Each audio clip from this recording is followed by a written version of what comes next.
All right, and welcome back to Whiteboard Gematria. I'm your host, Dallas, and let's get to it. Looking at the book of Revelation, chapter 11, and who are the two witnesses? And to establish where we're coming from, we need to take a look at the Great Kingdom Covenant and one of the stipulations of the Sinaitic Covenant. A stipulation is a condition or a requirement that is specified or demanded as part of an agreement. The one we're looking at is Deuteronomy 19:15, where one witness shall not rise up against a man for any iniquity, or for any sin in any sin that he sinneth. But at the mouth of two witnesses, or at the mouth of three witnesses, shall the matter be established. This is also seen by Jesus when he follows the law in this Matthew 18:16 verse. But if he not hear thee, then take with thee one or two more, that in the mouth of two or three witnesses every word may be established. Paul also continues on in the same structure of this law, 2 Corinthians 13:1. This is the third time I'm coming to you. Every fact is to be confirmed by the testimony of two or three witnesses. Now, understanding this and this stipulation, we will understand the context of Deuteronomy chapter 31, where it is being applied, and then we can see further on its application, building to Revelation chapter 11. So, let's build some context. Deuteronomy 31:16, and the Lord said to Moses, Behold, you shall sleep with your fathers, and this people will rise up and go whoring after other gods of the strangers of the land, and will forsake me and break my covenant which I have made with them. Then my anger will be kindled against them in that day, and I will forsake them, and I will hide my face from them, and they shall be devoured, and many evils and troubles will come upon them, so that they will say in that day, Are not these evils come upon us, because our God is not among us? Again, my anger is kindled, that fire language. And it came to pass that when Moses had made an end of writing all the words of the law in a book, until they were finished, that he commanded the Levites, which bore the ark of the covenant of the Lord, and he said to them, Take this book of the law, and set it aside the ark of the covenant of the Lord your God, that it may be there as a witness against you. Why? Because of what God just commanded against them, that they shall do these things and break the covenant and go after other gods.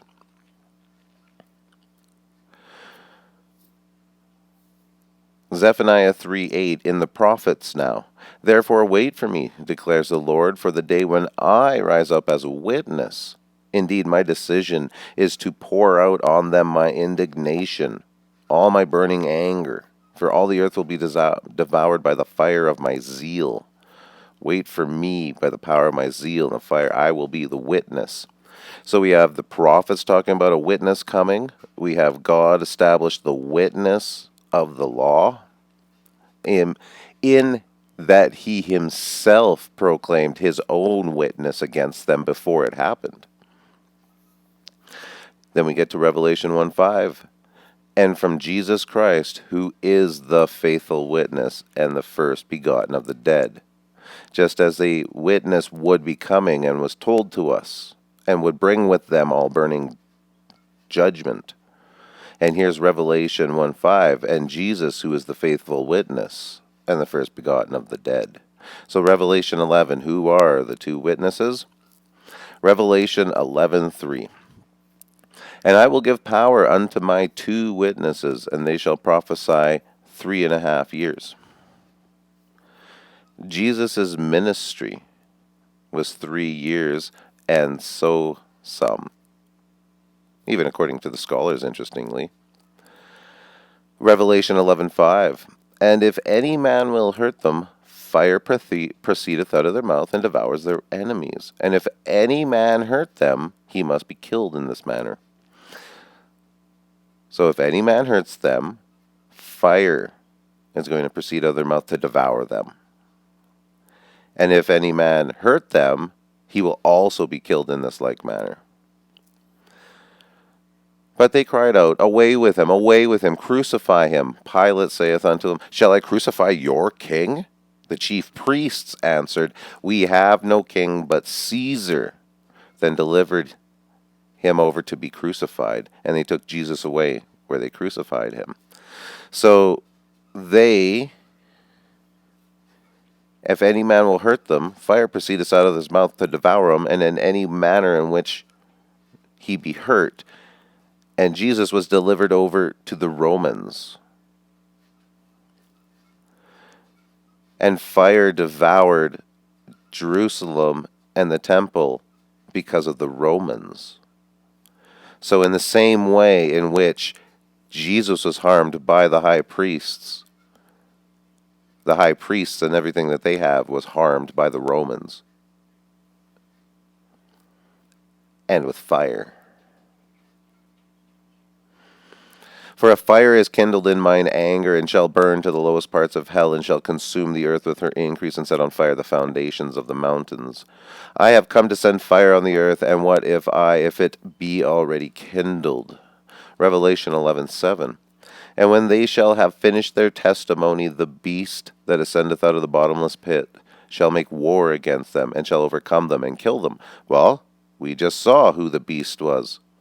When they had finished their testimony, Jesus was handed over by the high priest to Rome and destroyed and killed Jesus and crucified him. And their dead bodies, the two witnesses, shall lie in the street. Which of city? The great city, the one spiritually known as Sodom in Egypt, where Jesus was crucified by the beast, Jerusalem. Revelation 11:11. And after 3 days and a half the Spirit of life from God entered into them, and they stood upon their feet, and great fear fell upon them which saw.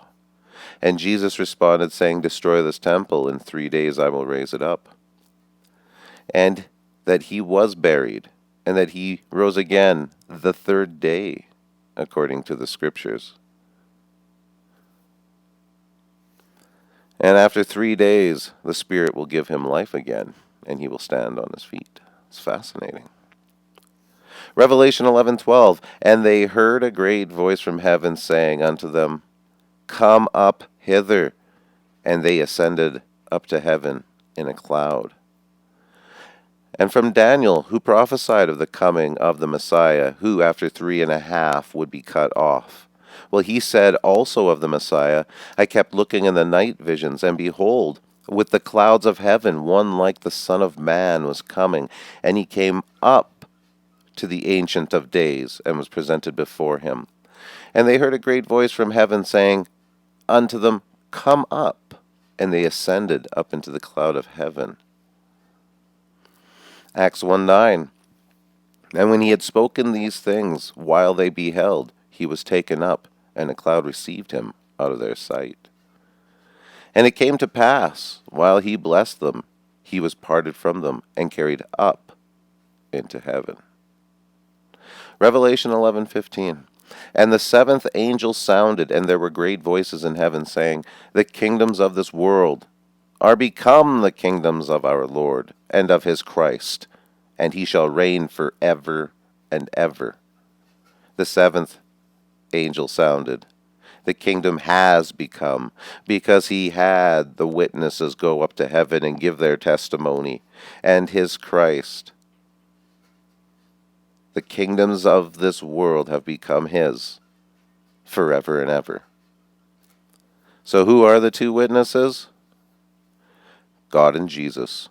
God, his testimony in the law, prophesied about the coming of Jesus, who lived among the Hebrews under the Hebrew law, who died and was raised according to the witness of Revelation 11 before it happened, as it happened, about it happening, recorded in the book itself as those stages progressed. And Jesus himself the witness. God in the law, Jesus in the prophets.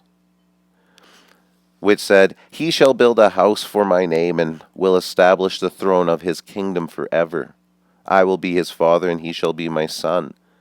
But my mercy shall not depart from him, and thine house and thy kingdom shall be established forever before thee. Thy throne shall be established forever. Of the increase of his government there shall be no end, and to establish it with judgment For the zeal of the Lord of hosts will perform this. Just as we heard about the prophets in Zephaniah. For it is the zeal of the Lord that will perform this. Hebrews 12:28. Wherefore we then receive a kingdom which cannot be moved. Let us have grace whereby we may serve God acceptably with reverence and godly fear. For I am the door. If anyone enters through me, he will be saved. For whoever calls on the name of the Lord shall be saved.